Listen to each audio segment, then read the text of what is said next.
في 18 مارس سنة 1875 نشرت صحيفة البشير اللبنانية خبر متعلق بمصر جميل جدا. الخبر هو عبارة عن رسالة بعثها شخص لبناني لمدير صحيفة البشير بيتكلم عن ابن أخته اللي درس الطب في القصر العيني، وإن الراجل شديد الفخر والثناء بمصر وبالخديوي إسماعيل. في بداية الخبر بيتكلم الراجل عن الإحسانات اللي بتغمر كل الناس بسبب الخديوي إسماعيل، وإن في أيامه مصر بقت مليانة تمدن وعمران، وكمان كرمه أفاض على كل البلدان، وإن من إحسانه مدرسة الطب اللي اسمها القصر العيني واللي خرجت جماهير أكفاء. وبيحكي إن هم قدموا هناك لابنهم اللي اسمه حبيب أفندي جبور اللي من سكان زحلة، وكانوا فرحانين جدا بالقبول اللي حصل عليه إن هو هيدرس في القصر العيني، وإنه درس فعلا هناك 6 سنين واتخرج السنة اللي فاتت ومعاه شهادة الدبلومة وبقى مسماه دكتور. ووصل الزحلة في شهر ديسمبر سنة 1872، ومن ساعتها بدأ يشتغل في صنعة الطب والجراحة بنشاط، لدرجة ان الاهالي بدأوا يعجبوا بيه من البراعة والافادة اللي اكتسبها من القصر العيني.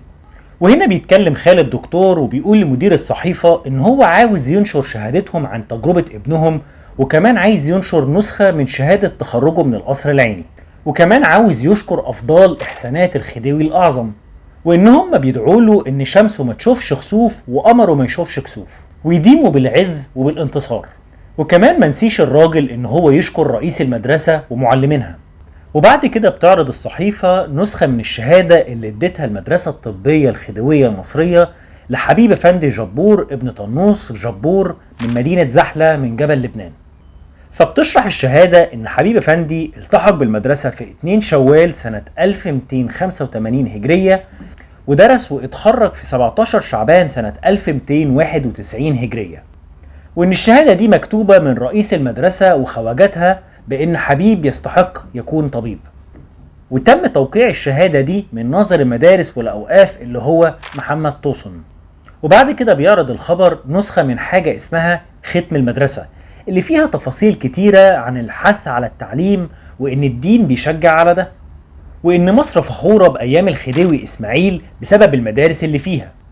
وبعد كده بيشرح الختم ان حبيب اللي جه من زحلة وانتظم في التعليم، وبيشرح باستفاضة العلوم اللي درسها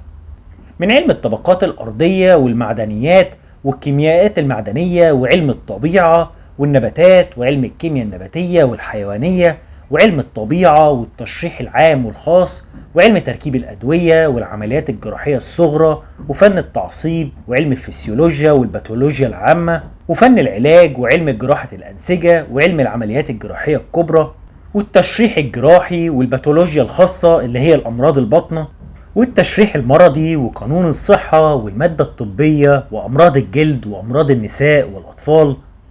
وجراحة الأقسام وأمراض العين وعملياتها والطب الشرعي وفن الولادة وعلم السموم والإكلينيك الجراحي والرمضة. وإنه تم امتحانه في كل السنين دي في كل المواد في كل فروع الطب،